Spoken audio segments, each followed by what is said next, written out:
Oh wow, MatPat, you have such an amazing collection of FNAF theories. It would be a shame if something were to happen to one of them.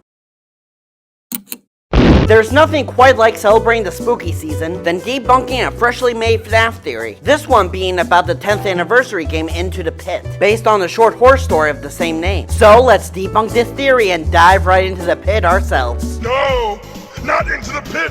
It burns! What's the point of this mask from Into the Pits? As you explore the house of our main character Oswald, this item can fall from the attic. But when during the game this happens is completely random. Game would have you believe that it's just a tradable item, and while yes, you can use it for that purpose, unless it's not really here to be a game mechanic. It's here to tell us something important. So for those of you who don't know, Into the Pit is the story of Oswald, a boy who lives in a town that's seen better days, after the old steel mill in town closes down, leaving many people like Oswald's father out of a job. As he spends his summer at the rundown Jeff's Pizza, Oswald then one day stumbles across a magical time-traveling ball pit, which takes him to a Freddy Fazbear's Pizza in the mid-80s.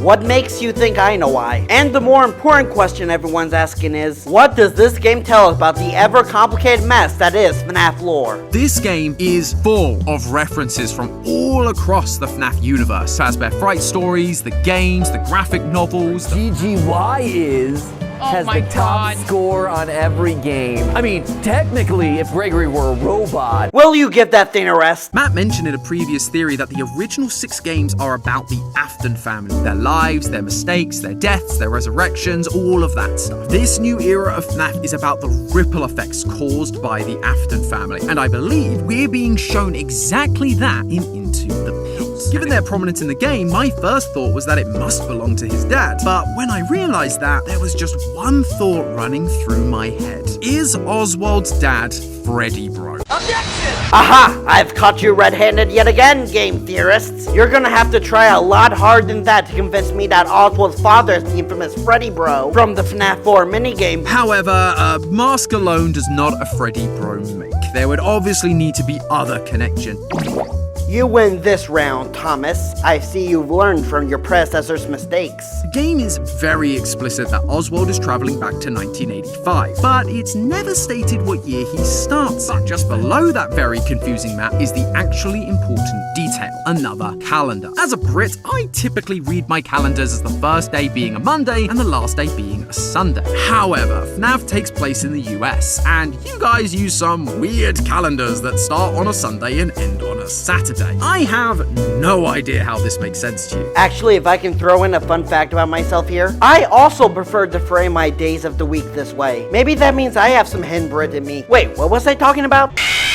Oh right, Freddy's. Using this calendar system means that August 16th is a Thursday during the year the game takes place. There's only a few years after 1985 where August 16th has been on a Thursday. That knocks 2007 out of the running, leaving us with 2012 and 2018, which for our purposes is actually more than enough. The fact the game can't take place in any of the years prior to 2012 means that from a timeline standpoint, it's definitely possible for Oswald's dad and Freddy Bro to be the same person. I mean, yeah, it's great that you were able to do the math, but here's the only question I still have. How do we know it's all the same continuity? Because for those of you who don't know, while all the books and movies share the same lore, they all take place in separate timelines from each other. And since Into the Pit is a Fazbear Fright book, referencing multiple others by the way, then who's to say this isn't a different interpretation of the book universe? Especially since Scott said in an interview with Dawko, how he would love to make more Fazbear Fright games. What do you see for the future of FNAF spin-offs made by